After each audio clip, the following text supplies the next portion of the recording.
A secret lifestyle was discovered that, according to royal insiders, would make King Henry VIII appear modest. The monarchy made a valiant effort to conceal a pile of debt, luxury, and careless spending on a historic scale. The focal point of it all was a single woman whose extravagant daily routines were unbelievable. The real mystery, however, isn't how she burnt through millions. Rather, it's the high-stakes, desperate compromise she made when the funds eventually ran out. A startling turn of events that permanently altered contemporary royal history. The last piece of information we're disclosing reveals a covert collaboration that irreversibly destroyed her legacy, so you'll want to pay close attention to the very end. Take a moment to click the subscribe button and become a part of our community if you enjoy in-depth explorations of the most secretive topics in the world. This story is becoming darker by the minute, so lean in. Imagine waking up at 4:30 in the morning to put watercress on ice for a woman who might not even awaken until late afternoon, rather than to save a life. According to insiders, Sarah Ferguson's domestic workers had to deal with this every day. Not only did her way of life strain the limits of royal luxury, but it also totally destroyed them. According to reports, her personal trainers and hairdressers were paid hundreds of pounds per hour only to wait for hours on end, until she eventually came out. In that universe, money moved like water, and there was no such thing as a budget. The astounding figures operating behind the scenes, however, far outweighed the sheer extravagance of her everyday routine. You must examine the receipts in order to determine the actual extent of this excess. She allegedly spent $25,000 at Bloomingdale's in a single hectic hour. Another time, the informal tea party for a group of removal men cost $4,000 only for champagne. Even though her bank accounts were in the red, she lived like a billionaire. The enormous 8-bedroom estate that the neighbors saw had a tennis court, a chauffeur's apartment, and a fleet of high-end cars.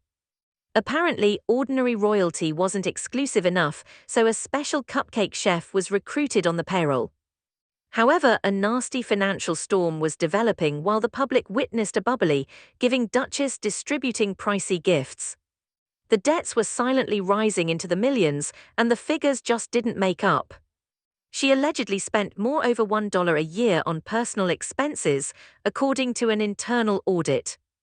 $1 million, including hundreds of thousands spent on flowers, presents, and parties.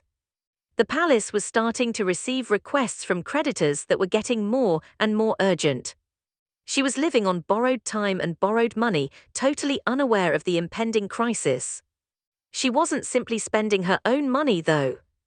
Even her closest allies would be shocked by what she did next with a well-known American charity, and it is the precise moment the monarchy decided they had had enough. The delusion that someone else will always pay the bill is the most perilous aspect of having a mountain of debt. That's precisely how Sarah Ferguson functioned for years. The palace had to intervene when her unpaid balances skyrocketed to an astounding $5 million.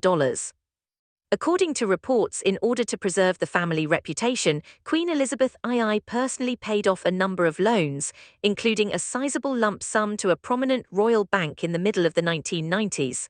However, royal forbearance has its limitations, and silence cannot be purchased with a bailout.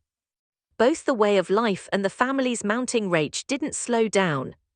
According to sources, Sarah's home became extremely stressful, full of heated arguments and extreme stress. One former assistant recounted horrifying car rides in which the environment was completely poisonous and frantic. Loud calls reverberated throughout the car.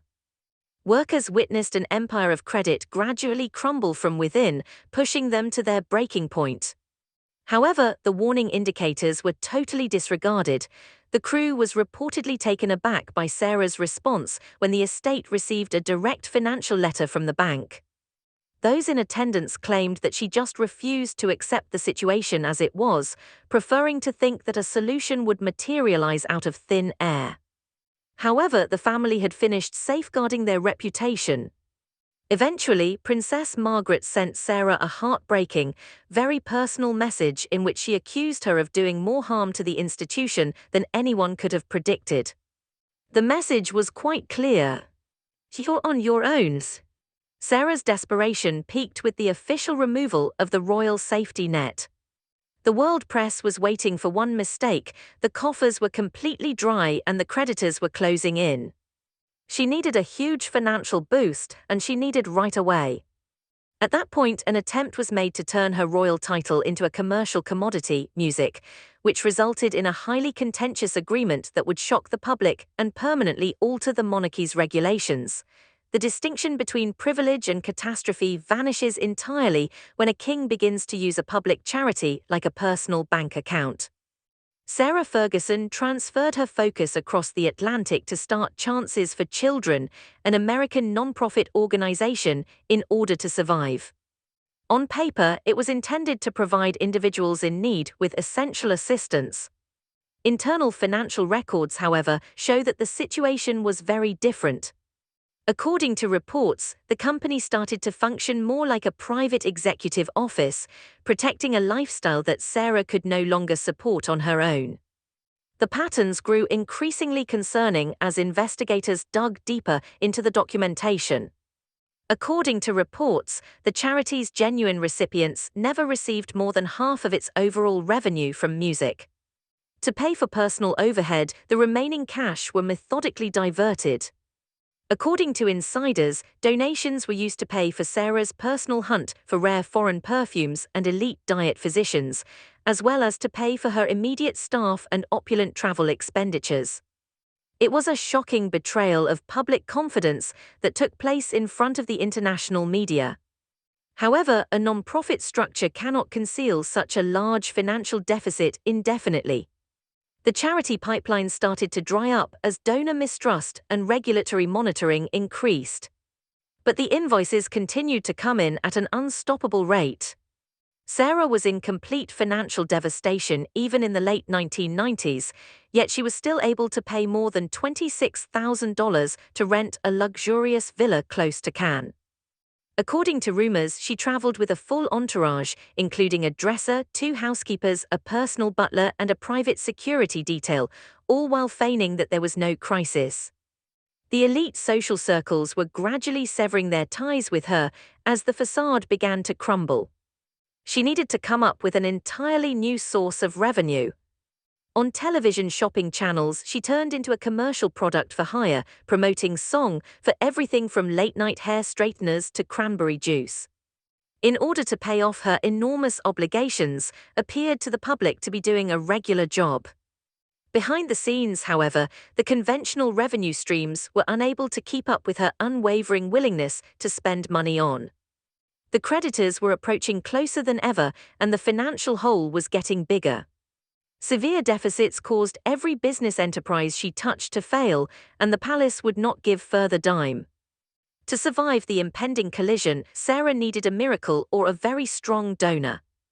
A frantic final game that would decide if a disgraced royal could ever truly exist on her own would ensue as Sarah, with her back to the wall, had to confront the fact that the final bill was finally arriving. For some, giving up the taste of an exceptional lifestyle is preferable to plunging into complete financial ruin. Sarah Ferguson just wouldn't cut back on her expenditures, despite the fact that her public reputation disappeared and her philanthropic affiliations went entirely. According to reports, she was recently seen staying at an opulent medical facility tucked away deep in the Austrian Alps. The accommodations there are reportedly priced at an astounding £2,000 per night.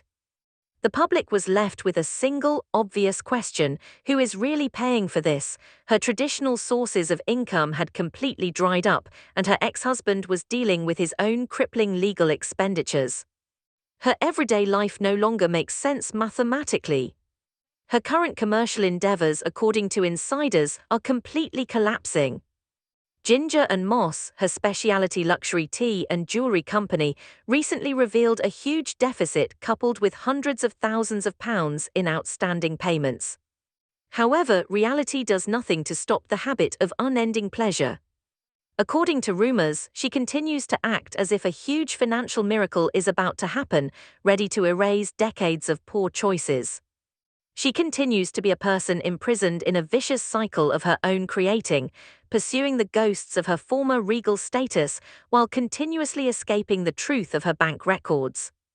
However, the safety nets that formerly shielded the House of York have been fully destroyed, and the clock has officially run out. What's left is the harsh warning story of a woman who had everything at her disposal but gave it all up for fleeting luxury and a legacy of eternal banishment.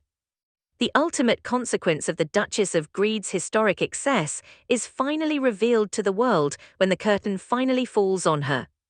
The ultimate price of an insatiable desire for luxury cannot be quantified in terms of money or pounds. Total isolation is used to measure it. Sarah Ferguson started out as a breath of fresh air for a centuries-old institution, but she ultimately found herself imprisoned by her own actions, pursuing a way of life that was no longer her own. You are left with a potent reminder that even the most sparkling crowns cannot outrun the reality of a final invoice when you look past the lavish Alpine clinics and the unpaid bills. Ultimately, the Duchess was not let down by the crown. The Duchess just spent like a character from a fairy tale. Don't let the story end here if you were captivated by this in-depth exploration of the secret realm of royal extravagance. Click the subscribe button now, enable notifications, and share your opinions about the Duchess of Greed in the comments section below. You won't want to miss any of the astounding investigations we have planned. We appreciate you viewing, and we hope to see you in the upcoming video.